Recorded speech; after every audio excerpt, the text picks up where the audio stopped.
Mobility as a Service, or MaaS, is one of the hottest topics in public transportation.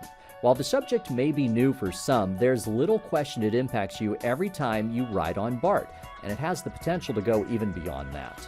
Welcome to Hidden Tracks Stories from BART. I'm Chris Filippi, your host this episode, and this time I'm speaking with Tim Moore, our Manager of Web Services, and Angie West, our Director of Technology. Both are here to talk about MaaS and its far-reaching impacts. Thank you both very much for joining us. Thanks for having us, Chris. Thank you for having us, Chris. So this podcast has the opportunity right off the top to settle an important argument. Is it MaaS or is it MaaS? Because it's capital M, lowercase a, lowercase a, s. You know, I say MaaS, and it's just the way I like to pronounce it. Yeah, that's me too. But it's I hear it all across the board. Right. You know? I mean, I think there's a personal preference there, but we like MaaS. Right, and I love that as an icebreaker, MaaS or MaaS, and we always sell it on MaaS. Yeah. Mobility as a service to me is it an app? Is it a platform? You know, but when I look at mobility as a service, it's really about improving the customer experience and how they will like to journey on transit, right?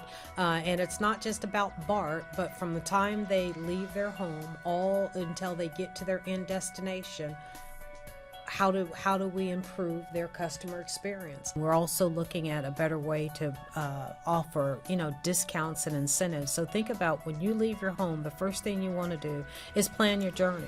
And in that planning that journey, you don't want to have to pay for your ride share or your car share or your TNC, and then go and pay for BART, and then go in and pay for your scooter. We're trying to wrap all of that travel in together. Recently going through customer comments, and we all go through customer comments because they're the thing that helps us get better, and they're the thing that gets us to the next level.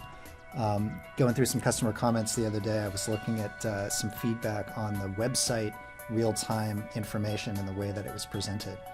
And we made some quick tweaks on that, got it into one of our development sprints, and it got out in a couple of weeks. And to see feedback unsolicited about that change, that people appreciated it. Yeah, the other thing from the trip planner perspective is we're looking at some kind of new data sets that will allow us to help the customer navigate better through the station, specifically, from the fare gates to the escalator to the elevator to, internal parking validation machines, that sort of thing, so that the customer has a better, more thorough trip plan to look at, and we can increase that comfort as they're walking through our services and our stations. Yeah, and data's kind of won the day, hasn't it? That discussion's entirely different now. Oh, absolutely. I mean, you talk to folks internally now, and we have to get that information out. And we've been improving it incrementally, adding things like canceled trips, for example, which you can see on BART.gov, and you can see within the BART trip planner.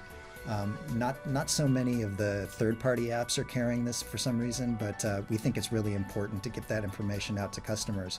And that's what we're trying to do, is make the service more transparent and make the service more available to folks, so that they can make better and more informed decisions. And thank you for listening to Hidden Tracks Stories from BART. You can, of course, listen to our podcasts on SoundCloud, iTunes, Google Play, Stitcher, and of course at our website, bart.gov/podcasts.